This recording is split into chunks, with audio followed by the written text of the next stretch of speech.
وحده لا شريك له وأشهد أن محمدا عبده ورسوله أرسله بالهدى ودين الحق ليظهره على الدين كله ولو كره المشركون أشهد أن لا إله إلا الله وحده لا شريك له وأشهد أن محمدا عبده ورسوله رب اشرح لي صدري ويسر لي أمري واحلل عقدة من لساني يفقهوا قولي سبحانك لا علم لنا إلا ما علمتنا إنك أنت العليم الحكيم ولا حول ولا قوة إلا بالله العلي العظيم قال الله سبحانه وتعالى في القرآن الكريم وتزودوا فإن خير الزاد التقوى berbekallah oleh sekalian kamu, sesungguhnya sebaik-baik bekal ialah takwa.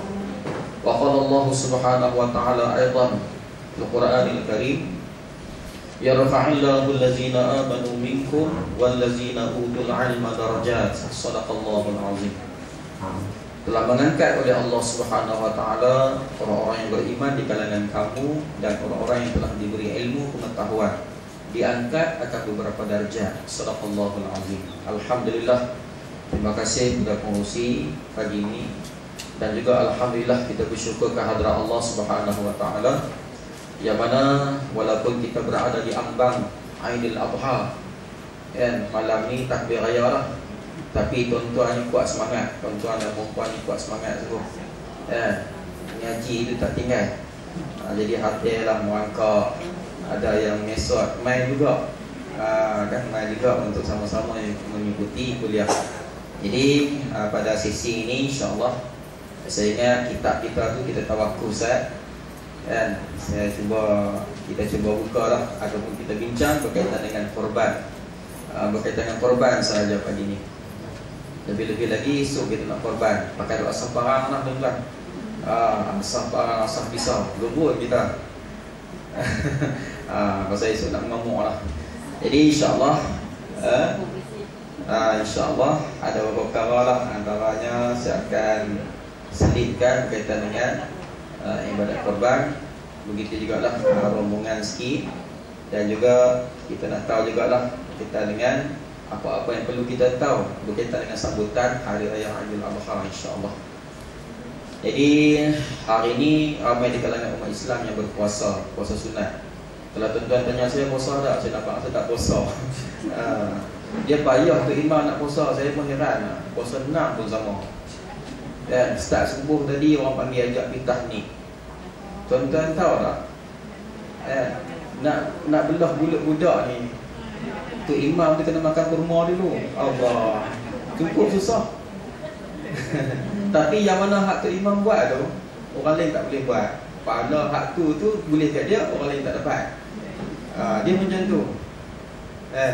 Puasa 6 pun sama. Nak puasa hari ni penuhi, nak puasa esok ada jemputan, nak puasa lusa boleh lebu. Ya Allah. Tapi itulah, walau bagaimanapun, kemanapun ibadat. Jadi tuan-tuan dan puan yang saya kasih sekalian, jadi tajuk hari ini ialah adhiyah ataupun korban. Saya nak sentuh sikit-sikit. Kalau nak kupas tuan-tuan, kalau kita nak bincang 3 hari 3 malam, masa tak habis lagi Ustaz tu. Banyak sungguh. Tapi hari ni nak kutip saja, nak kutip apa yang perlu yang kita tahu. Sebab setengah orang mengatakan bahawa dah tiap-tiap tahun sambut raya korban, tiap-tiap tahun kita buat korban, tak habaq pun tak apa dah. Tu tak habaq tak apa dah. Walau bagaimanapun, wazakir fa inna zikra tanfa'ul mu'minin. Beri peringatan. Peringat memperingati. Sesungguhnya dengan cara peringat memperingati itu memberi manfaat. Manfaatnya apa dia? Untung. Bahasa kita untung kepada orang mukmin, kepada orang yang beriman pada Allah. Jadi sentiasa ulang ni adalah memberi untung kepada orang yang mukmin, orang yang beriman pada Allah Taala. Sebab itulah walaupun bab sembahyang tuan-tuan kita mengerti pada kecil sampai nak mati. Artinya penting. Okeylah. Saya sedut sikit dalam kitab Sabila Muhtadin. Dalam kitab Sabila ni kitab ni yang kitab Jawi yang besar sikit lah berbanding dengan kitab-kitab kita yang lain. Saya nak petik, nak sebut sikit saja, asasnya saja. Jadi tuan-tuan dan puan-puan yang dikasihi sekalian, tajuk kita hari ini ialah al-adhiyah, iaitulah berkaitan dengan korban. Jadi korban yakni apa ni adhiyah, makna korban. Korban makna adhiyah. Adhiyah bahasa Arab, korban bahasa kita. Iaitu yang disembelih ia daripada unta atau sapi atau kerbau atau kambing. Ini bahasa kita kan. Sapi itu beda, sapi itu biri-biri kan. Kambing kerana menghampirkan diri kepada Allah Ta'ala di dalam masa yang ditentukan. Jadi korban ni adalah satu cara, satu lebuh raya, satu platform yang mana kita nak dekat diri dengan Allah Ta'ala. Banyak lagi cara-cara lain yang Allah sediakan, antaranya sembahyang. Bila kita sembahyang, seolah kita bercakap depan Allah, kita berbicara dengan Allah. Bila kita berpuasa, artinya kita rendah diri ikut perintah Allah, taat melalui puasa. Begitu juga lah kita baca Quran. Bila kita baca Quran, bila ada penghayatan, kita ingat maknanya sekali tuan-tuan, kita tahu apa yang Allah sampaikan pada kita, mesej, apa yang Allah berkata-kata, apa yang Allah cerita dekat kita. Ni semua ni lebuh raya kita nak dekat diri dengan Allah Subhanahu Wa Taala. Dan adhiyah ataupun korban ni salah satu daripada yang banyak-banyak itu cara kita nak dekatkan diri, takarrub diri kepada Allah Subhanahu Wa Taala. Tu cara pergi haji dan banyak lagi lah tuan-tuan. Cara kita nak dekatkan diri dengan Allah. Adhiyah ni salah satu. Okey. Itu salah satu. Tuan-tuan dan puan-puan yang saya muliakan, mengikut dalam satu hadis Nabi SAW ataupun dalil lah yang menunjukkan bahawa ibadat korban ni untuk kita. Antaranya ialah sabda Nabi SAW,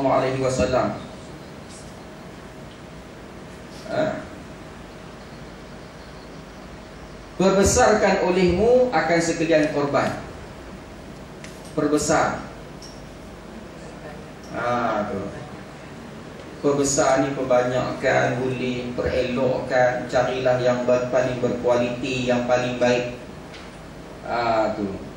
Perbesarkan olehmu akan sekalian korban. Korban-korban yang kita buat, kerana bahawasanya ia jadi tunggangan kamu di atas titian pada hari kiamat. Jadi korban yang kita buat, dia adalah kenderaan kita untuk kita tunggang di atas siratal mustaqim, di atas titian sirat di akhirat nanti, hari kiamat nanti tuan-tuan. Cuma kalau berpandukan dengan hadis-hadis yang lain, sebagaimana yang kita tahu, sesiapa yang melintasi siratal mustaqim, titian sirat ini dengan berbagai-bagai gaya dan fashion, kan? Ada yang cara aerobatiknya, ada yang kepala di atas, kaki di bawah, ada kaki di atas, kepala di bawah, ada mengesot, ada merangkak dan sebagainya, mengikut amalan-amalan kita di dunia. Kalau baik, ada yang sepantas kilat. Kalau kurang baik amalan yang kita buat, ada yang dikait dan jatuh ke dalam neraka. Sebab titian sirat ini dibentangkan di atas neraka untuk menuju ke syurga. Dan pandangan lainnya tuan-tuan, ada yang mengatakan bahawa titian ini halus, lebih halus daripada rambut. Ada yang kata rambut di belah 7, kan? Kemudian ahli-ahli neraka pula ada duk kait pula. Tu cerita-cerita yang lain lah tuan-tuan. Tapi di sini kenderaan kita ialah korban. Iaitu kita buat korban banyak kali, tahun lepas, tahun ini, tahun depan. Nak naik mana satu, yang tu wallahu alam tuan-tuan, kan? Hari ni kita naik basikal, esok beli kereta, lusa beli lori. Apa nak naik tuan-tuan? Ikutlah nak naik yang mana. Nak tegak-tegak di tengah jalan ke, wallahu alam. Kemudian dia kata bahawasanya korban itu sunat muakkad pada hak kita umat yang merdeka atau muba'ad, lagi mukallaf, lagi rasyid, lagi kuasa. Kuasa ia atas mengerjakan dia. Jadi siapa dia ni? siapa yang boleh buat korban. Kalau ikut hukumnya ialah sunat muakkad. Sunat muakkad ni sunat yang sangat dituntut. Dah setahun sekali je, bukan selalu, kan? Sunat yang dituntut.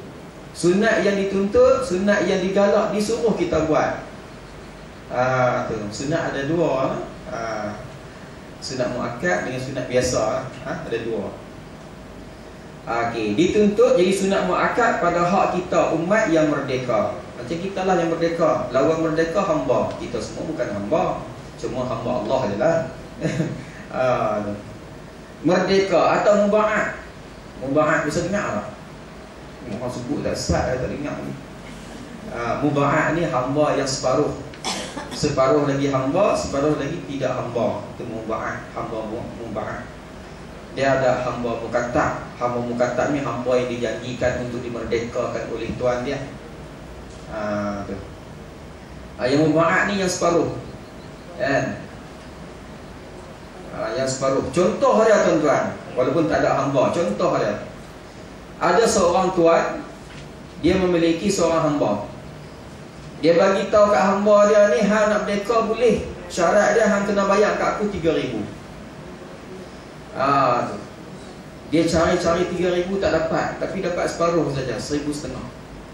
Bagi kat tuan dia ni 1,500 untuk separuh dulu, dan separuh lagi kalau dapat cukup semua, aku akan merdekakan, ataupun merdekakanlah saya. Dia cari dapat 1,500. Artinya dah separuh dah tuan-tuan. Separuh lagi ya, cari merdeka lah. Artinya dia dah peringkat pertengahan dah.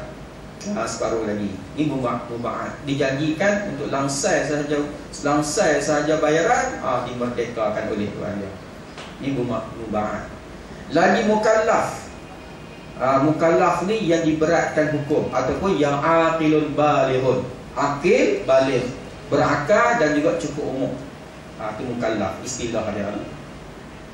Jadi sunat muakkad kepada orang yang aqilun balighun. Artinya kalau lelaki ke atas daripada 15 tahun, sunat muakkad lah dia. Kalau dia kanak-kanak baru umur 9 tahun, ataupun yang perempuan baru umur 8 tahun, dicontoh lah. Artinya bukan sunat muakkad, tak kena pada dia lagi. Lagi rasyid. Rasyid ni cerdik, Rasyid ni cerdik. Artinya dia tahu lah, kalau dia nak kencing berak tuan-tuan, mak dia kata ambil berak di jamban, dia pergi cari jamban betul, kalau lah mak ada kata dekat si budak tadi ni, si anak umur 2 tahun kan, pergi berak di jamban, dia pergi bilik abang dia, naik atas kaki bertinggu. Ni bukan rasyid, tak cerdik lagi lah tuan-tuan. Tak cerdik lagi. Lagi kuasa ia atas mengerjakan yang demikian itu. Artinya dia kuasa, dia mampu cari duit 250, 230, 350, 400 pun ada dah tuan-tuan ni, untuk buat korban. Artinya mampu. Kalau tak mampu tuan-tuan, hari-hari orang biasa basikal tua, hari-hari kerja basikal tua cari makan tuan-tuan, tak cukup-cukup. Nak buat korban macam mana? Anak pun tak lepas, untuk nafkah anak pun tak lepas. Contoh. Jadi kalau tak mampu, tak disunat muakkadkan kepada dia. Okey lah. Tetapi harus bagi wali, bapa atau nenek mengkorbankan yang diwalikan dia daripada harta dirinya, seperti barang yang lagi akan datang kenyataannya. Jadi kalau kita dipanggil apa? Wali ini kita ayah ataupun tu, di bawah kita ada jagaan. Boleh kita buat korban untuk anak-anak kita ataupun cucu-cucu kita dengan harta kita. Cuma di sini pendek, disyaratkan laginya ialah kena minta izin. Ya. Kalau kita ada anak cucu, tapi yang ni anak cucu yang besar dah. Kalau kita nak buat korban untuk mereka dengan harta kita, kena minta izin, wajib minta izin. Contohnya anak sulung nama Dolah, aku ni ada lebih sikit duit ni, baru ni jual apa? Jual daun palah. Dan mesti nak raya ni jual daun palah dapatlah 3,000. Aku nak buat korban untuk hang. Nak silap. Untuk nak buat korban untuk hang. Boleh ke tidak?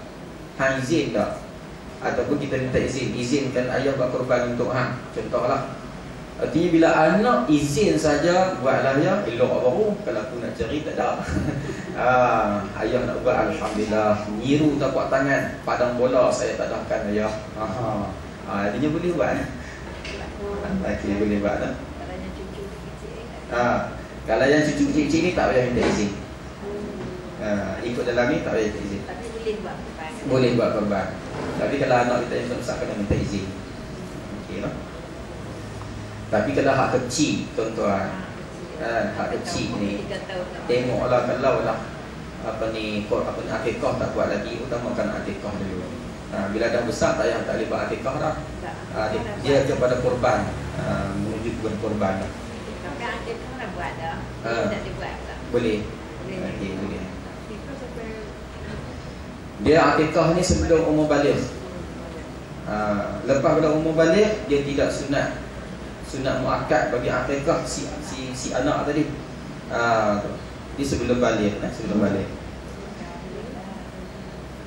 Tetapi dan wajib korban itu atas Nabi kita Muhammad sallallahu alaihi wasallam, khususiah baginya. Tapi bagi Nabi kita Muhammad sallallahu alaihi wasallam, kata dalam kitab ni Nabi wajib korban. Tapi umat dia sunat muakkad. Nabi wajib dia tiap tahun. Nabi wajib bagi dia korban. Tapi kita sunat muakkad sebagaimana kata dalam kitab ni. Jadi tuan-tuan dan puan-puan sekalian, setengah banyakkan yang tanya saya lah, boleh tak orang mati buat korban? Ataupun buat korban untuk si mati? Ataupun orang yang mati dah buat korban? Orang mati dah buat korban, macam mana dia pun tak ada nak pegang duit dah. Ataupun boleh tak kita buat korban untuk si mati? Kalau itu asasnya tak boleh, kecualinya kalaulah si mati tadi berwasiat, maka wajiblah.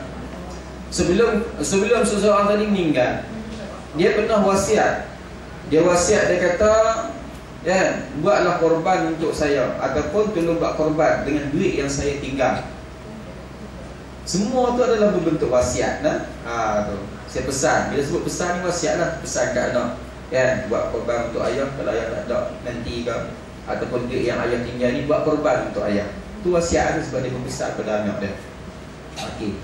Kalaulah dia berwasiat meninggal, artinya waris dia yang terdekat menyempurnakan wasiat, wajib buat korban untuk ayah, untuk si mati. Tetapi kalau tidak ada wasiat dan tak wasiat, tak boleh.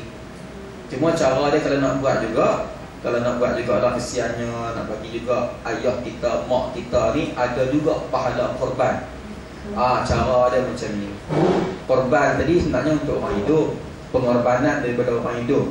Berkorban apa saja, maka orang senyum macam harta ataupun lembu. Betul tak? Itulah kasih mesra sejati dan mulia. Cikgu mesti ajar pun senyum. Jadi pengorbanan daripada orang hidup. Jadi korban kalau orang hidup tu dulu. Masuk korban RM400 di Kuala Lumpur RM450. Betul sakit lah sana pandang lah. Okey, bubuh nama kita, niat korban, sembelih lah. Sembelih agih daging korban. Cuma masa kita masuk tadi, masuk nama ataupun masa niat ataupun masa mewakilkan, kita niat tuan-tuan, korban yang aku buat satu bahagian ini, pahala daripadanya ataupun kebajikan yang aku dapat daripada korban ini, aku hadiahkan kepada mak aku yang telah meninggal. Sekian nama lagi elok. Kepada almarhum Fatimah binti Tok Nek. Tok Nek. Boleh tak? Jadi kita dapat juga pahala tu, kemudian pahala tu kita hadiahkan kepada si mati. Boleh tak? Dan timbul juga persoalan baru ni. Orang tanya, kalau kita buat korban, jiran sebelah rumah kita ni orang bukan Islam, boleh tak jamu orang bukan Islam? Boleh tak tuan-tuan? Jangan kata tembok ikut dan hak hanggu atau hak geling atau boleh tak? Orang bukan Islam, orang kafir, tapi dia ada dua, satu zimi, satu harbi. Saya nak tanya, siapa kata boleh? Dia angkat setelah ikut baca hak. Okey, siapa yang kata tak boleh angkat tangan? Semua tak angkat. Boleh pun tak angkat, tak boleh pun tak angkat. Maksudnya apa maksud? Boleh, alasan maksudnya?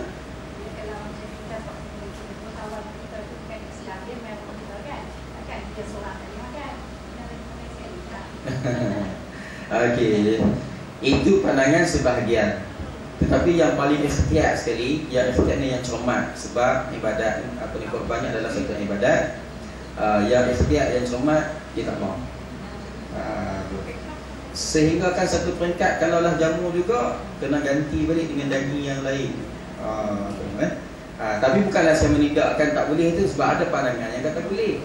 Ada pandangan yang kata boleh. Tapi bagi saya nya ikhtiar tak payahlah. Macam tu lah. Kalau boleh tak salah, no? Ya. Akikah bersama. Itu bagi kalau kita nak jamu orang bukan Islam, orang bukan Islam. Tuan-tuan dan puan yang saya muliakan, jadi ada lagi satu persoalan tuan-tuan. Ini timbul tahun lepas kan. Saya nak timbul balik ni dalam kitab ni ada, cuma saya tak mau baca. Kalau nak baca pun boleh juga. Lalu saya baca dalam kitab dulu lah.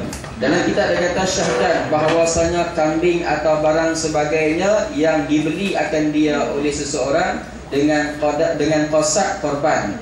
Apabila ditanya orang akan dia padahal kambing itu, maka hal jawabnya akan dia dengan katanya bahawa kambing ini kambing korban. Nescaya jadilah kambing itu korban. Wajib dengan ta'yin, maka wajib atas yang menyembelihkan dia dan yang mensedekahkan sekalian suku-sukunya, dan haram atasnya memakan sesuatu daripada dagingnya.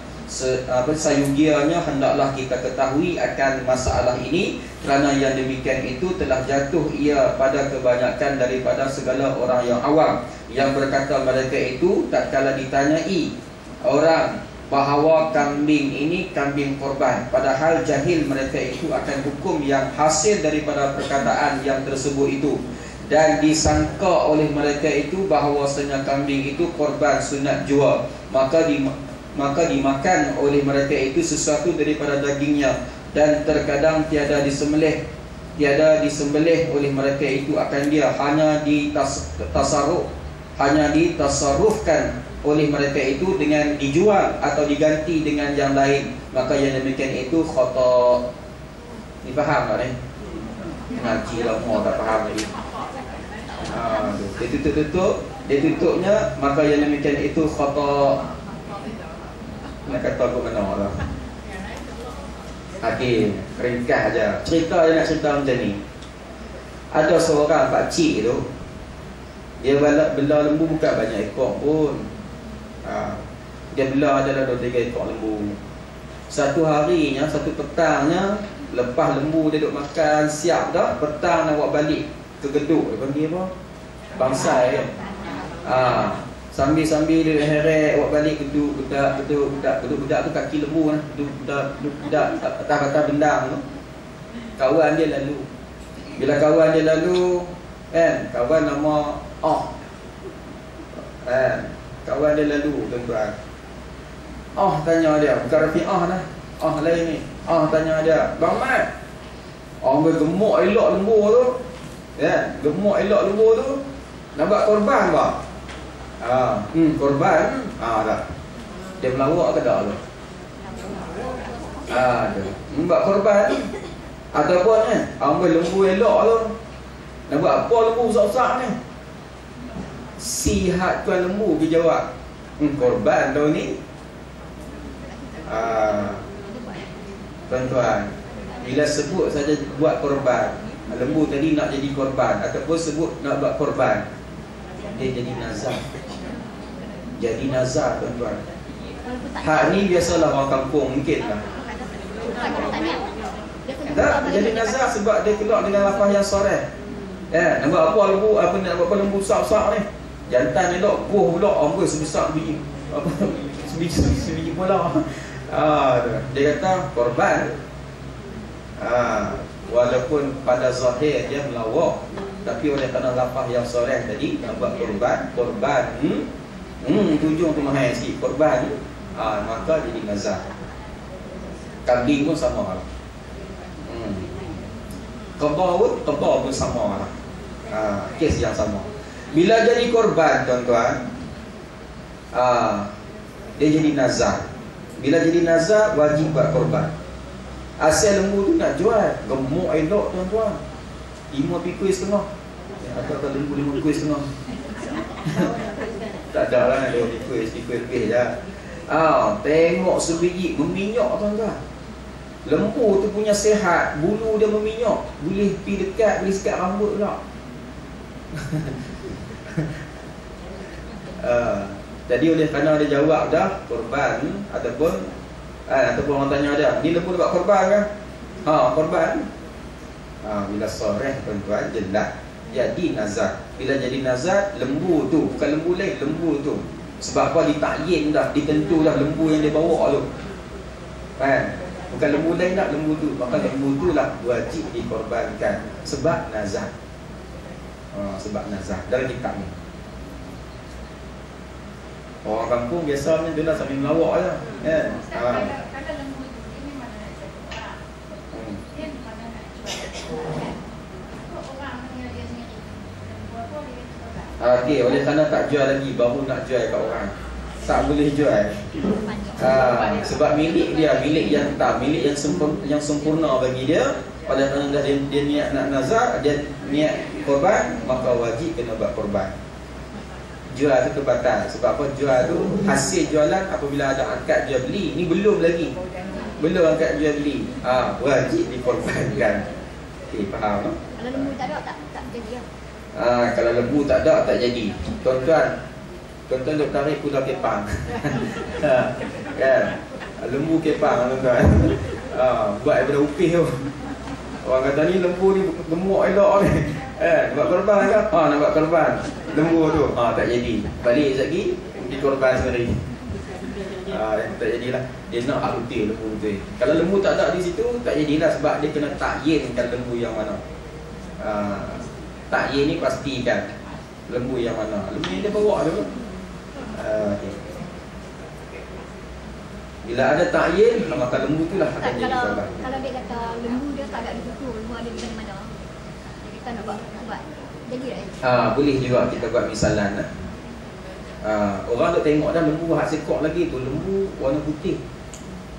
Lepas tu pula lembu tu tanduk dua. Dia pelik sikit lembu ni. Tanduk dia pula, dia bukan menghala ke belakang, menghala ke depan. Dalam banyak-banyak lembu, hak tu je pelik sikit. Pelik tapi benar. Dia satu harinya dia tak duduk di kandang. Dia duduk di kedai kopi, kena pula kopi ready main secawan. Sambil dia kena hiruk serut kopi suam-suam. Ada hamba Allah seorang tu, kawan rapat dia juga, mai tanya, lembu putih hak tanduk ke depan tu nak buat apa? Dia pun selamba korban. Tak. Lembu ada tak di situ? Tapi telah pun ditentukan, ditakyinkan lembu yang hak putih dan juga tanduk ke depan. Dalam kampung tu, dalam daerah tu, dalam mukim tu, dalam negeri tu tak ada tanduk depan, hak tu ya. Maka ditentukan lembu yang hak satu tu yang telah pun makruf. Maka jadilah nazar. Bila jadi nazar, lembu tu kena korbankan sebab menunaikan nazar. Boleh tak? Jangan ada kecurupan lah. Okay. Bagi saya buka soalan lah. Siapa nak tanya apa berkaitan dengan korban? Ya. Kalau di luar negeri ada lembu yang tanduk ke belakang, tak boleh dapat korban. Ada ni cerita. Kalau ada di luar ni lembu. Boleh. Lembu boleh. Dia lembu boleh, kerbau boleh, biri-biri, kambing dan unta. Dia ada 6 binatang yang boleh buat korban. Hak lain pada tu tak boleh buat korban. 6 binatang saja. Jadi kalau dah nama lembu, tanduk ikut mana pun boleh buat korban. Cuma dia nak satu lagi ialah lembu yang sempurna. Jadi saya nak korban di Kemboja ni, saya sembang dah dengan Ustaz Umar tu. Saya nak lembu yang betul-betul cukup sifat dan juga lembu yang sihat. Kalau tak besar mana pun tak apa, jadi lembu sihat. Lembu tu sihat. Antaranya dalam kitab dia sebut, kalau nak baca panjang tuan-tuan, kita berinteraksi macam ni lah. Lembu ni biarlah dia tidak kurang, tidak kurus dan juga tidak sakit. Tidak kurang sifat dia, tidak kurus, tidak sakit. Tu. Antaranya tuan-tuan, kalau dia tanduk kan, kalau tanduk tak ada, tak apa lagi. Tapi kalau telinga tak ada, tak boleh. Sebab dia kena cacat. Tanduk tak apa, sebab tanduk tak dimakan. Tapi dia tidak mengurangkan isi. Sebab tanduk orang tak makan kan? Ada orang makan tanduk lah. Tapi kalau telinga tuan-tuan, telinga tak ada, dipotong. Ataupun telinga dia terpotong separuh. Ataupun telinga tadi dia rabit sehingga akan mengurangkan isi. Kalau rabit macam tebuk bubuh apa tu? Bubuh nombor tu, bubuh yang tu tak apa. Dia tidak mengurangkan isi. Dia tebuk saja kemudian bubuh nombor. Nombor pula, nombor berapa tuan-tuan? 46. Lah tak ada dah nombor tu. Bubuh nombor 46. Jadi hak tebuk tu tak apa. Kemudian kalau gigi pula tuan-tuan, tengok lembu ni, ya Allah, lembu tak ada gigi. Tengok gaham tak ada, gigi depan tak ada, gigi bawah. Hak gigi tak apa, sebab orang tak makan gigi. Dan luruh gigi itu menandakan bahawa lembu tu matang. Lembu tu dah cukup 2 tahun ataupun hampir-hampir 2 tahun. Jadi lembu yang kita nak buat korban mestilah cukup 2 tahun. Kalau lah unta 5 tahun. Kalau lembu, kerbau 2 tahun. Kambing pun 2 tahun. Kambing 2 tahun. Satu laginya biri-biri kot 1 tahun. 1 tahun. Betul tak Ustaz? Ya. Dia angka tahun yang berbeza. Kibas. Biri-biri ni sama dengan kibas. Tak silap saya setahun no? Setahun. Ataupun kalau lah luruh gigi dulu. Kambing pula kalau lah luruh gigi dulu daripada belum sampai 2 tahun, maka bolehlah dibuat korban. Kalau unta 5 tahun baru boleh buat korban. Kalau lembu 2 tahun. Okey cuba tengok balik. Jadi kalau lembu yang tak ada gigi tu, dia luruh gigi, artinya dia dah matang dah. Dia dah matang dah, artinya cukuplah 2 tahun. Ataupun hampir-hampir 2 tahun dengan luruh gigi dulu, maka boleh dibuat korban. Okey balik lah. Okey balik. Okey. Bagi yang terpotong tadi tuan-tuan, Nabi SAW dia bahagian binatang ni cukup cermat. Dulu ada orang pernah tanya saya tuan-tuan, Nabi ni bila umur dia sampai satu peringkat dia mengembala kambing. Berapa ekor kambing orang tanya. Nabi belah berapa ekor kambing tuan-tuan? Ya Allah, nak boleh. Kambing Nabi pelihara kambing berapa ekor? Sebab dia mengembala kambing. Kemudian dia mengembala kambing sampai umur berapa? Dilantik menjadi Rasul pada umur 40 tahun. Waktu itu dia mengembala kambing lagi ke tak lah? Lepas tu dia kerja apa pula? Mungkin nak makan anak bini Siti Khadijah, Aisyah, anak Wada. Dia kerja apa? Kerja kerajaan ke kerja sendiri? Dia tanya macam tu pula kat kami. Sampai dah dia meninggal, apakah punca pendapatan dia? Ya Allah.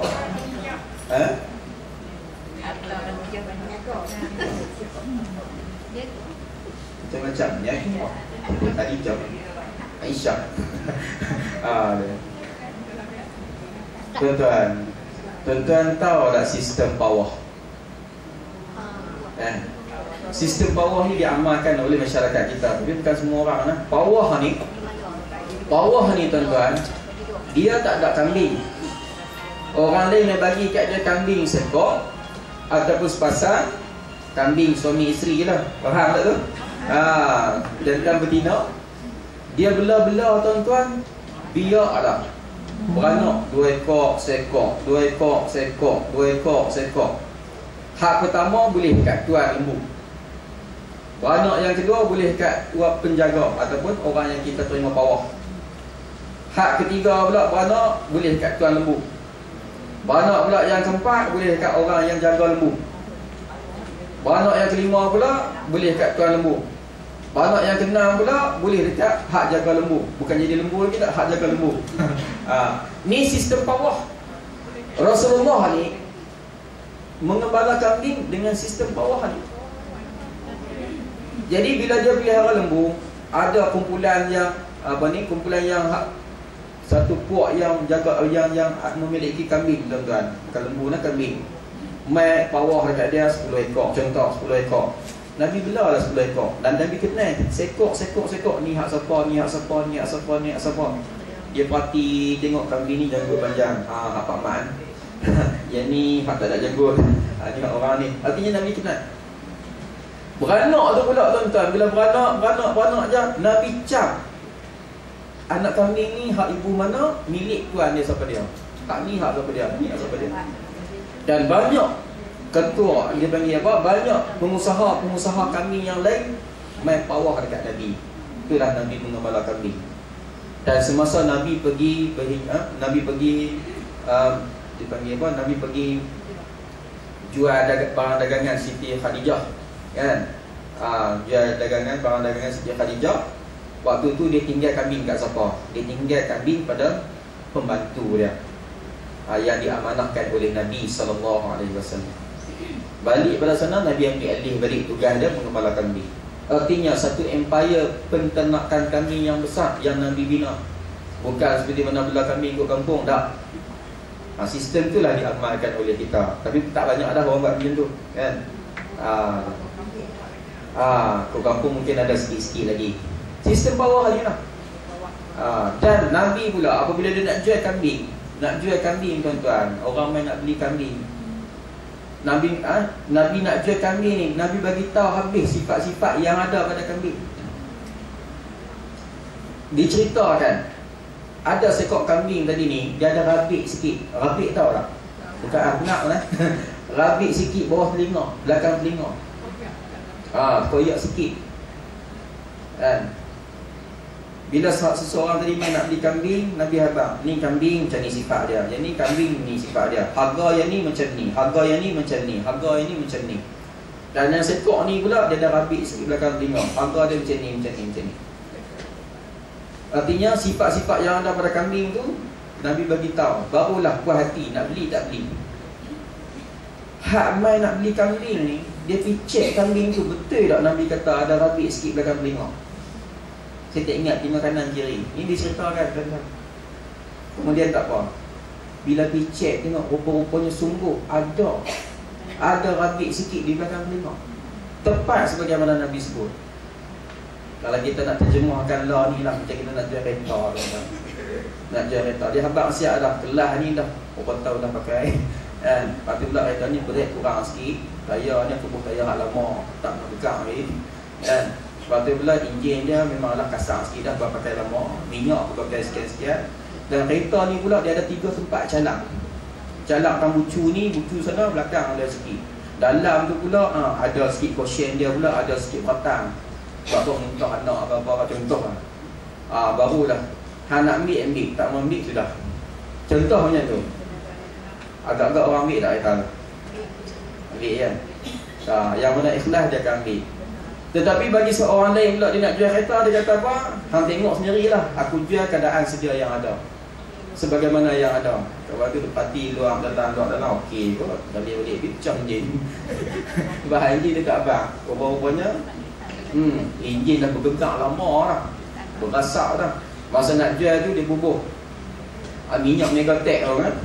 Yang tu dia hilang habis asap. Nampak semua payah elok. Pakai 2 bulan tuan-tuan masuk workshop. Bawa keluar workshop pula, exhaust pula putui. Bawa masuk teri exhaust pula. Bergerak steering pula dah. Pada berbaik tu bila-bila. Sifat Nabi tengok, dia nyata. Jadi cara kita nak buat korban pun macam tu juga. Pergi parti tengok tempang ke tak tempang lembu kan. Dan dalam kitab ni pun dia sebut tuan-tuan, kalau lembu tadi ni tempang, kita panggil apa? Tempang lah. Tempang lah. Betul lah.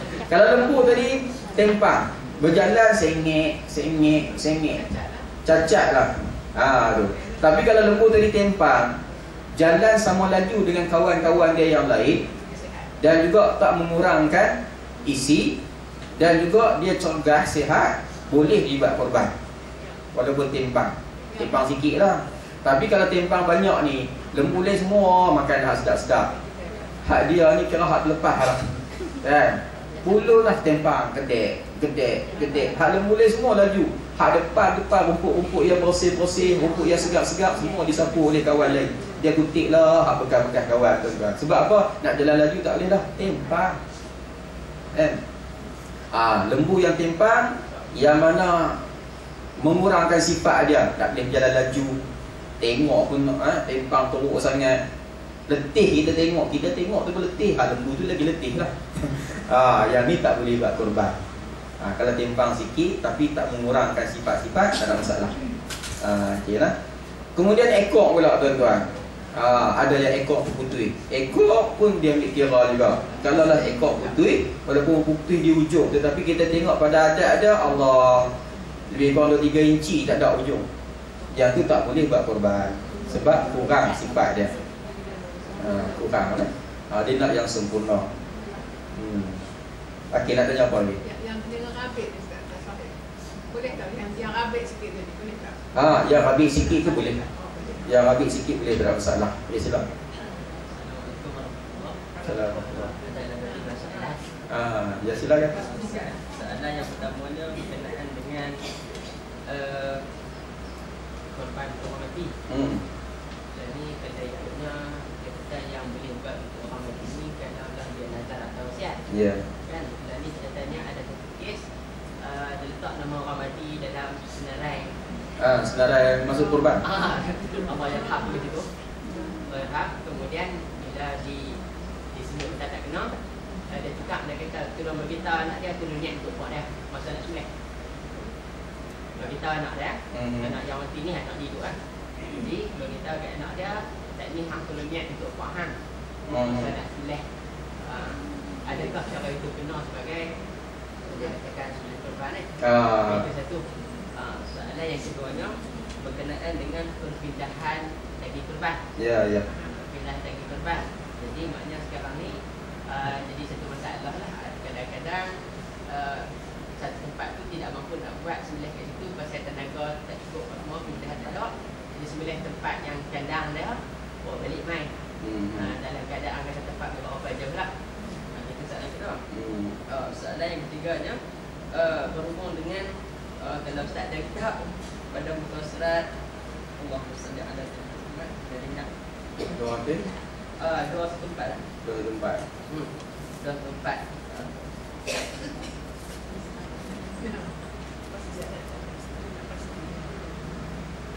Yang kata Syekh Muhammad bin Sulaiman.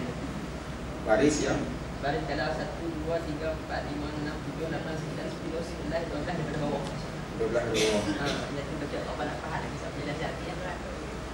Daripada kata Syekh Muhammad Sulaiman sampai dah dan tiada lah. 12 ke bawah tu. Kata Syekh Muhammad bin Sulaiman. Gimana? Kau soal saja tak kali kan? 214 tu. Ya. Tak ada. Ada. Kepala atas dia sebab bilas atau putih. Ada yang ni bab lain. Saya bab lain ni bab perburuan. Oh. Memang lain cetakan lain. Cetakan lain. Tapi maknanya di bawah tajuk ni cerita dia kat sini. Dia kata Syekh Muhammad bin Sulaiman harus berwakil pada membeli ni'am akan perpanian, okay, pada negeri yang lain, okay, dan pada menyembelihnya, you know, dan pada membagikan dagingnya bagi segala miskin negeri itu, maka iaitu zahir sama ada negeri Mekah atau lainnya. Tetapi jangan dipindahkan dagingnya daripada negeri tempat berkorban itu kepada negeri yang lain, maka iaitu haram. Lagi akan datang keadaan dia. Jadi cumanya nak dia persoalan di sini, secara ni maksud negeri itu macam mana? Kalau kita duduk belah sebanyak bawah kita ni maksud negeri itu kampung ke ataupun macam mana betul ya? Okey, terima kasih, faham tu. Okey. Yang pertama tadi berkaitan dengan apa tadi pertama tadi? Orang mati. Jadi tuan-tuan dan puan sekalian, kalau bagi saya tak kena lah. Sebab apa? Dia mewakilkan sembelih untuk si mati, kan? Sebab nama dah ada. Sebab dia beritahu kat anak, kan? Apa ni yang beritahu? Hang tak gitu tolong niat untuk ayah hang. Ayah hang nak buat korban. Artinya nama si mati tu masuk dalam senarai apa ni bahagian-bahagian yang dalam 7 bahagian dalam lembu tadi. Nama arwah. Anak tolong niat untuk arwah. Jadi sebenarnya tak sah. Tak sah. Sebab korban ni untuk orang yang hidup daripada orang yang hidup. Tu. Orang ni nak niat macam dah kawan tu dah tak ada dah. Lepas tu saya kata tadi jalan keluar ada ialah melalui kita bubuh nama kita. Kita yang berkorban. Pahala tu hak kita. Dan korban itu hak kita. Cuma kita niatnya pahala yang aku buat korban ini aku hadiahkan kepada si mati ataupun tu mak ayah kita. Artinya hak kita yang kita bagi tu. Setelah kita dapat pahala korban, bagilah. Yang ni tuan tu dia tak tahu apa dah mati. Dia nak niat macam mana? Artinya yang tu tak jadi, memang tak jadi korban. Dia akan jadi daging biasa ajalah, no? Itu yang pertama. Yang kedua tadi Ustaz, berkaitan dengan pindah daging. Jadi tuan-tuan, dalam kitab ni pun ada pindah daging ni. Dia tempat mana yang kita buat korban, daging diagih di tempat yang sama. Daging diagih di tempat yang sama. Contohnya kalau kita korban di Pembaca, daging tu berlega sekitar kawasan yang kita korban. Orang susah situ, orang yang berada di situ, adik-adik yang ada di situ, kalau ada adik-adik di situ lah. Dan kalau kita berkorban di sini, banyak baru ni, artinya daging korban tu berlega dalam kawasan korban tu saja. Kan? Tu. Artinya kita buat kenduri sikit. Buat kenduri sikit ni hasil korban tu kita bagi makan di tempat yang sama. Setelah kita bagi pada tuan dia hak satu bahagian. Sebab apa setiap satu bahagian kadang-kadang dibagi 3. Satu untuk tuan dia makan, termasuk barang dalam lah, artinya komponen dalam. 1/3 lagi untuk fakir miskin. Dan 1/3 lagi adalah untuk orang-orang yang berada lah makan. Dia bagi 3 pula bagi setiap bahagian. Semua tu hendaklah berlega di kawasan kita korban. Berlega kawasan tu saja. Dan kalau kita nak bagi daging korban kepada orang lain, kena bagi daging mentah. Dia tak macam akikah sunat masak manis-manis. Dan juga sunat jangan dipatah-patahkan tulang. Tapi daging korban ni kalau nak bagi kepada fakir miskin, bagi yang mentah. Janganlah kita buat kenduri, sekok lembu tu, daging korban semua ni, panggil tukang masak, panggil semua orang miskin, fakir miskin, main berimpun, pakat makan. Tu tak kena, tak sah. Dia naknya ialah kita bagi daging yang mentah. Ini sebahagian dia buat kenduri tempat tu lah, mana buat kerja dan sebagainya. Beda kalau kita nak bagi mak tak ambil langsung. Ya. Bagi korban tu kita tak ambil langsung. Boleh ke tidak bahagian kita tu daging korban kita tak ambil langsung? Jawab dia boleh dan lagi elok. Pahala lagi besar. Sebab semua kita bagi-baginya. Sama masalah ni Ustaz. Dia begini, ada sekarang kita ada tulisan kita kuliah lah. Dia ceritakan tak mana lembu tu dikorbankan, tak sudah tempat dialihkan Daging korban. Dan jadi apabila sembelih itu di kandang 6 mm, 10 mm. Ya. Tu tak jadi. Yang tempat nak siap lagi nak bagi bangku ni. Jadi macam mana keadaan punya? Saya pernah benda yang sama juga. Sembelih di Masjid Sodang. Nak hantar pergi Selama. Selama jauh dah, dalam 3-14 km lah. Kemudian pula Selama pula, dia dekat dengan Rumah Perak. Adik-beradik dia dah Rumah Perak.